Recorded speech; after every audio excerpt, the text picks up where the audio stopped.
DNA में आज के विश्लेषण की शुरुआत करते हुए सबसे पहले जी न्यूज की तरफ से मैं आपको और आपके पूरे परिवार को नए साल की शुभकामनाएं देना चाहता हूं और हम भगवान से प्रार्थना करते हैं कि यह नया साल आपकी जिंदगी को खुशियों से भर दे और आपको मनचाही सफलता हासिल हो।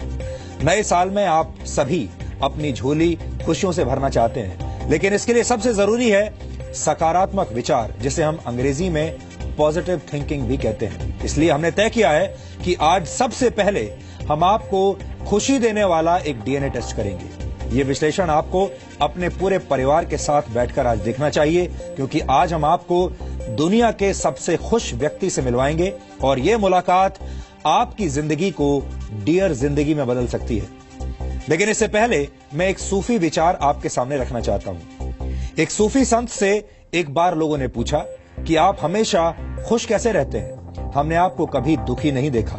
तो इस संत ने जवाब दिया कि वो हमेशा सुबह उठकर खुद से कहते हैं कि उनके पास सिर्फ दो विकल्प हैं, या तो वो दुखी और दीनहीन रह सकते हैं या फिर आनंदमय और खुश, और उसी समय वो अपना विकल्प चुन लेते हैं। ये विकल्प अगर आपको दिए जाएं तो जाहिर है आप भी दूसरा विकल्प ही चुनेंगे, यानी खुश रहने का विकल्प चुनेंगे। हम में से कोई भी पहला विकल्प नहीं चुनना चाहता, हम में से कोई भी दुखी नहीं रहना चाहता, लेकिन फिर भी हम में से ज्यादातर लोग खुशी की तलाश में अक्सर बाहर भटकते रहते हैं। हालांकि दुनिया में ऐसा व्यक्ति भी मौजूद है जो पिछले 26 वर्षों में एक बार भी दुखी नहीं हुआ। 70 वर्ष के बुद्धिस्ट मॉन्क मैथ्यू रिकार्ड को दुनिया का सबसे खुश व्यक्ति माना जाता है। मैथ्यू रिकार्ड आखिरी बार 1991 में दुखी हुए थे, जब उनके गुरु की मौत हुई थी। आपको जानकर हैरानी होगी कि मैथ्यू की खुशी से प्रभावित होकर अमेरिका की विस्कॉन्सिन यूनिवर्सिटी ने उन पर 12 वर्षों तक एक रिसर्च किया। इस रिसर्च के दौरान उनके सिर पर 256 सेंसर्स लगाए गए। वैज्ञानिकों ने रिसर्च में पता लगाया कि जब मैथ्यू कंपैशन यानी दया पर आधारित मेडिटेशन करते हैं तो उनके दिमाग में गामा तरंगें पैदा होती हैं। मैथ्यू के ब्रेन स्कैन के दौरान इन तरंगों को रिकॉर्ड किया गया। ये तरंगें कॉन्शियसनेस यानी चेतना, ध्यान और याददाश्त से जुड़ी हुई है। वैज्ञानिकों ने किसी इंसान के दिमाग में पहली बार इस तरह की तरंगों को रिकॉर्ड किया है।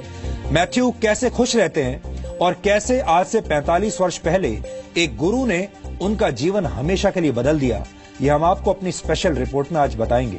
लेकिन 132 करोड़ भारतीयों के लिए यह जानना बहुत जरूरी है कि मैथ्यू को खुशियों का यह तोहफा और कहीं नहीं बल्कि भारत की धरती पर कदम रखने के बाद ही हासिल हुआ। लेकिन दुखद विडंबना यह है कि आज भारत खुशी के मामले में दुनिया के 156 देशों की लिस्ट में 118वें नंबर पर है। 45 वर्ष पहले मैथ्यू भी आज के दौर के हर व्यक्ति की तरह अक्सर परेशान रहते थे और छोटी छोटी बातों से उन्हें तनाव हो जाता था। लेकिन 1972 में जब वो दार्जिलिंग आए तो उनका जीवन हमेशा के लिए बदल गया।